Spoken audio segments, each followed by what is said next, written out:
जब ये आपदा आई तो मैंने माननीय नितिन गडकरी जी से अनुरोध किया और मुझे खुशी इस बात की है कि नितिन गडकरी जी के साथ मैं विपक्ष के नेता जयराम ठाकुर जी, हम पीडब्ल्यूडी मिनिस्टर्स, हम सब लोग जब गाड़ी में ही रिव्यू करते थे और गाड़ी में ही माननीय मंत्री जी ने दिशा निर्देश दिए हैं जो कि माननीय मंत्री जी आपको बताएंगे। हमें खुशी इस बात की है कि दिल खोलकर आपसे हमें सहायता चाहिए और आशा है कि जल्दी से जल्दी हमारे पास पैसा पहुंचेगा। हमारे साधन कम है, हमारे पास सीमित साधन है, तो उन सीमित साधनों में हमारी जो रोड ही लाइफलाइन है आपदा की इस घड़ी में, जो 50 वर्षों में पहली बार ऐसी आई है। पूरे हिमाचल प्रदेश में एक समान बारिश हुई और 7 से 11 तारीख तक, 7 जुलाई से 11 जुलाई तक 300% से अधिक बारिश हुई। चाहे वो पंजाब के साथ लगता ऊना जिला था, चंडीगढ़ के साथ लगता बद्दी जिला था, सब जगह फुल ढह गए। उन सब बातों की चर्चा हमारी गाड़ी के अंदर माननीय मंत्री जी के साथ हुई, तो माननीय मंत्री जी ने वही दिशा निर्देश दे दिए हैं और उन दिशा निर्देश के अनुसार हमें इस बात की खुशी है कि हमेशा से माननीय मंत्री जी का प्यार हिमाचल प्रदेश के साथ बना रहा है और मैं जयराम ठाकुर जी का भी धन्यवाद करना चाहूंगा कि आप भी हमें कंधे से कंधा मिलाकर सहयोग दें। जैसे गाड़ी के अंदर दे रहे थे तो गाड़ी के अंदर बाहर भी वो थोड़ा सा अच्छा सहयोग देंगे, तो मेरा ये आशा भी है। बहुत बहुत धन्यवाद मैं माननीय मंत्री जी से कहना चाहूंगा कि वो आप आदरणीय मुख्यमंत्री जी, आदरणीय विपक्ष के सम्मान्य नेता, पीडब्ल्यूडी मिनिस्टर, सभी विधायकगण और उपस्थित पत्रकार भाइयों बहनों, जिस प्रकार से आज कुल्लू से मनाली तक इस नेशनल हाईवे का निरीक्षण करने का एक अवसर मुझे प्राप्त हुआ, उससे इस बात का पता चला कि कितना बड़ा नुकसान हुआ है। 2-3 साल पहले इसी होटल में मैं अपने परिवार के साथ आया था, तो वो रास्ते का काम शुरू था और आज वो उसी रास्ते से मैं आया भी था और इसलिए बहुत बड़े प्रमाण पर काफी बड़ा नुकसान हुआ है, अभूतपूर्व नुकसान है। हमारी बातों में जब चर्चा हुई तो राज्य सरकार को भी एक रिपोर्ट मिला है कि ये जो नदी है, जहां नदी के बाजू में रास्ता बह रहा है, वहां नदी में जब फ्लड आया और फोर्स बढ़ा पानी का, तो कंक्रीट हो, बड़े बड़े पिलर हो, रास्ता हो, बड़े बड़े व्हीकल हो, सब बह के गए। तो ये जो इस नदी के बारे में टेक्निकली अध्ययन करने के लिए क्यों हुआ, कैसे हुआ, इसको क्या करना चाहिए और पहला इमीडिएट क्या करना चाहिए, मिड टर्म और लॉन्ग टर्म प्लानिंग करके क्या करना चाहिए, तीनों बातों का विचार विशेष रूप से एनएचआई की जो रोड है इसके बारे में हम कर रहे हैं। यहाँ के मंडी के आईआईटी की भी प्रोफेसर है, रुड़की की भी प्रोफेसर है, हमारे रिटायर्ड मेंबर है एनएचआई के पांडे, टेक्निकली बहुत साउंड है, उनकी टीम निश्चित हुई है। एक 3-4 तारीख को पूरा इसका अध्ययन करने के लिए आ रही है। आज लोगों ने भी मुझे बहुत सी समस्याएं जगह जगह पर रोककर मुझे लोगों ने अपने प्रॉब्लम, गांव के प्रॉब्लम बताया।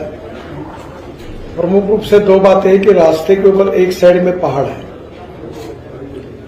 और मैं थोड़ा जियोलॉजी, मिनरोलॉजी, क्रिस्टोग्राफी में थोड़ा बहुत जानकारी रखता हूं। तो ये जो रॉक्स होते हैं, इसका जो हार्डनेस होता है, इसको मोहा स्केल ऑफ हार्डनेस करके एक्सप्लेन किया जाता है। Talc, gypsum, calcite, apatite, orthoclase, quartz, corundum, diamond. इसमें बहुत कम जगह पर रॉक लगा, बाकी जगह पत्थर और पत्थर में मिट्टी है। वो बड़ा फ्राजिल ये है, जिसके कारण जब बरसात आती है तो तुरंत वो टूट जाता है, बह जाता है। और ये नदी का जो प्रवाह होता है इसमें एक प्रॉब्लम है, वहां पर्याय भी नहीं है कि रिवर के बाजू में रोड बने हुए हैं। अभी हमने बहुत बार कोशिश की कि इसको डिस्टेंस दूर करके कैसे करें, तो इसके कुछ लॉन्ग टर्म उपाय है, उसकी जानकारी मैं आपको दूंगा। और विशेष रूप से आज मैंने एक सुझाव आदरणीय मुख्यमंत्री जी को दिया है कि उनको भी एक रिपोर्ट मिला है कि नदी का जो पात्र है वो अगर सीधा हो जाएगा स्ट्रेट तो नुकसान नहीं होगा। दूसरा, मैंने उनको कहा कि नदी में जो पत्थर है, बाकी बातें है, स्लिंट है, इसके कारण नदी और ऊपर आती जा रही है और जिसके कारण पानी बाहर भाग जाता है तो फिर गांव को उद्ध्वस्त करता है। तो मैंने उनको कहा कि टेक्निकल कमेटी से एक रिपोर्ट लेकर बाढ़ प्रोटेक्शन के रूप में इसको 2 मीटर 3 मीटर हम उसकी खुदाई करें और जो पत्थर निकलेगा वो एनएचआई के तरफ से मैं आपको हम लोग को काम करने के करें, क्योंकि हमें पत्थर चाहिए और नदी के दोनों बाजू में हम कंक्रीट और पत्थर की ऐसी मजबूत दीवार बनाएंगे कि जिसके कारण पानी कहीं जाएगा नहीं। तो एक उसका अप्रूवल उनका अगर मिलता है तो जरूर वो करेंगे। दूसरी बात, नदी का खुलीकरण होने के कारण जो पानी ऊपर इधर उधर भागता है वो नेचुरल नीचे जाएगा, उसके कारण भी बाढ़ का नुकसान कम हो सकता है। हमारे यहाँ आपके यहाँ अच्छी बात है, मैं जहां से आता हूं वहां 10,000 किसानों ने आत्महत्या की है। मैं वाटर कंजर्वेशन में काम करता हूं और मुझे अभी 6 डिलीट मिली है, उसमें से 4 डिलीट जो है वो एग्रीकल्चर साइंस में मिली है। तो वो हम लोग कहते हैं वहां कि दौड़ने वाले पानी को चलने के लिए लगाओ, चलने वाले पानी को रुकने के लिए लगाओ और रुके हुए पानी को जमीन को पीने के लिए लगाओ। गांव का पानी गांव में, खेत का पानी खेत में, घर का पानी घर में, क्योंकि हमारे यहाँ 450 फीट नीचे जाने के बाद पानी मिलता है। यहाँ ऐसी स्थिति नहीं है। तो स्वाभाविक रूप से ये जो नदी के पात्र की समस्या है, आगे ये समस्या न हो, इसमें राज्य सरकार जैसा निर्णय करेगी वैसा हम काम करेंगे।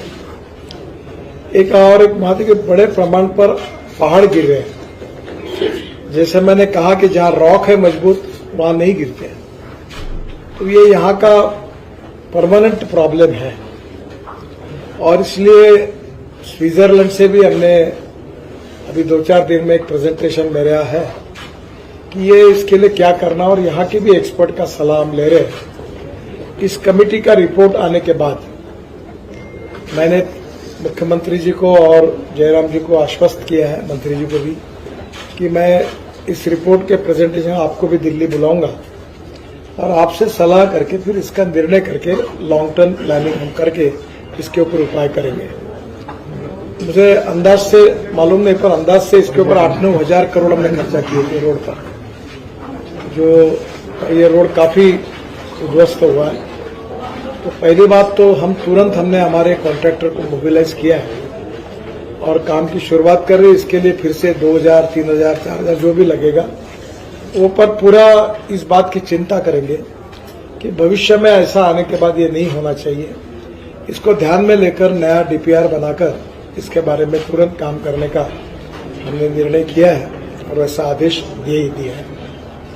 इसके साथ साथ नेशनल हाईवे को जहां नुकसान हुआ है वहां जो अनेक गांवों से जोड़े जाते हैं और अभी एप्पल का सीजन है, तो गांव से एप्पल को लेके जाने में बहुत दिक्कतें हैं। तो मैंने हमारे अधिकारियों को आज एनएचआई वालों को सूचना दी है कि जहां जहां एनएचआई के 4 लेन रोड है उसके बाजू में जहां जहां ऐसे गांव है 1 किलोमीटर तक, वहां का जो ब्रिज डैमेज हुआ होगा, रोड डैमेज हुआ होगा, उसको हम रीइंस्टेट करेंगे और उसको फिर से ठीक करके उसको चालू कर देंगे।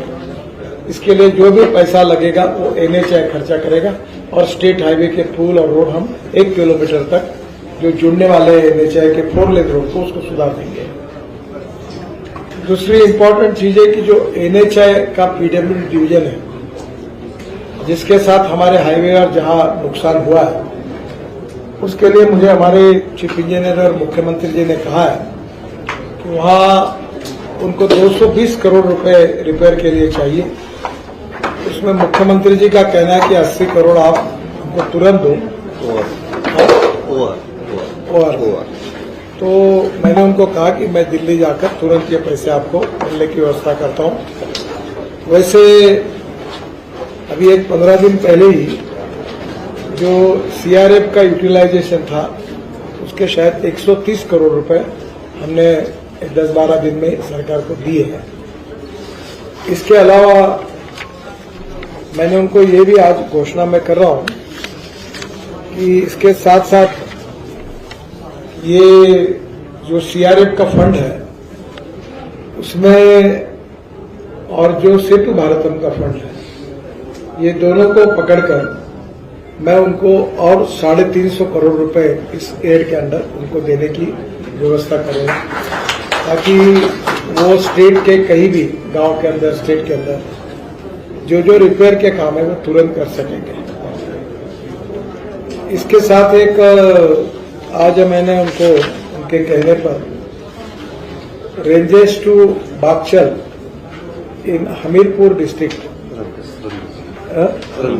रंगस ये 15 किलोमीटर का रोड 50 करोड़ का ये मंजूर किया है। और शाहपुर से सियोंटा चौरी रोड ये चंबा डिस्ट्रिक्ट में है, ये 23.5 किलोमीटर है, 53 करोड़। ये दो कामों को भी इसके एडिशनल और मंजूरी दी है। इसके सबसे महत्वपूर्ण बात यह है कि काफी लोगों का नुकसान हो रहा है और ये विशेष रूप से लैंडस्लाइड होने के कारण नदी पात्र भी बदलती है, डायरेक्शंस बदलती है। तो इसके ऊपर हम लोग टेक्निकल अध्ययन कर रहे हैं और हिमाचल प्रदेश की सरकार भी इसके बारे में अध्ययन करके मैंने उनको एक आग्रह से कहा है कि आप 10-15 दिन में अगर इसके बारे में, नदी के बारे में आपका कोई निर्णय होकर अगर निर्णय करेंगे, हमें अनुमति देंगे, तो इसके बाद जो नया रोड का पूरा कंस्ट्रक्शन का यह काम हो रहा है उसमें निश्चित रूप से इस पत्थर का उपयोग करके फिर से नदी के पात्र को और खोल करते हुए हम वो पत्थर को उपयोग करेंगे ताकि प्रोटेक्शन में उसका उपयोग हो। तो नेचुरली आज जो जिस प्रकार का संकट आया वो बहुत ही गंभीर रूप का था, मुझे लगता है शायद इसके पहले कभी नहीं आया होगा। तो मैं निश्चित रूप से, मुझे मुख्यमंत्री जी ने भी अनुरोध किया था, एक 3-4 दिन पहले जयराम जी भी मेरे पास आए थे और नड्डा जी ने भी मुझे फोन किया कि मुझे कहा कि एक बार आप जाकर आइए, बहुत बड़ा नुकसान हुआ। तो मैंने आज पार्लियामेंट है पर पार्लियामेंट का आज का दिन मैंने छुट्टी मांगी प्रधानमंत्री से और मैं यहाँ आया हूँ। आने के बाद मैं जो समझता था उससे कई गुना ज्यादा इसकी ग्रेविटी है और एक एक स्पॉट को मुझे देखने का मौका मिला।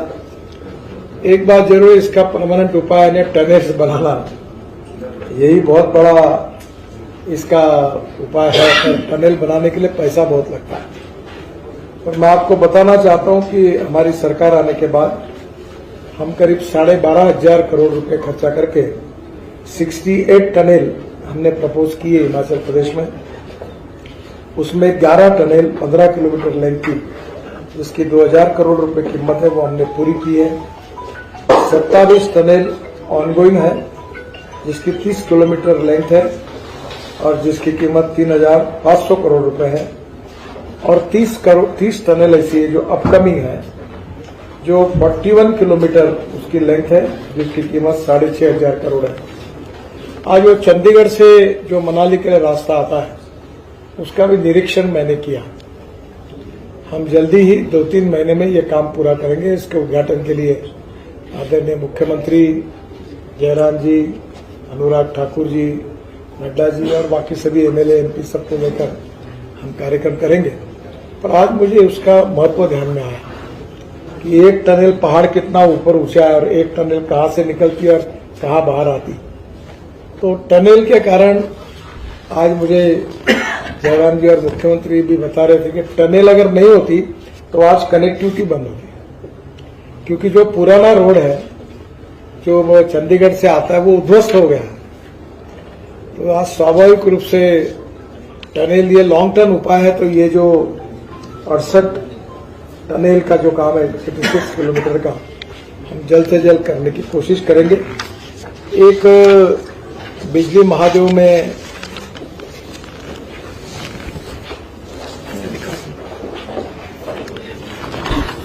हम 250 करोड़ की एक रोपवे बना रहे हैं और मैं 15 अगस्त के पहले उसको अवार्ड खो जाएगी और उसका भी काम शुरू हो जाएगा। और निश्चित रूप से ये भी एक महत्वपूर्ण बात थी।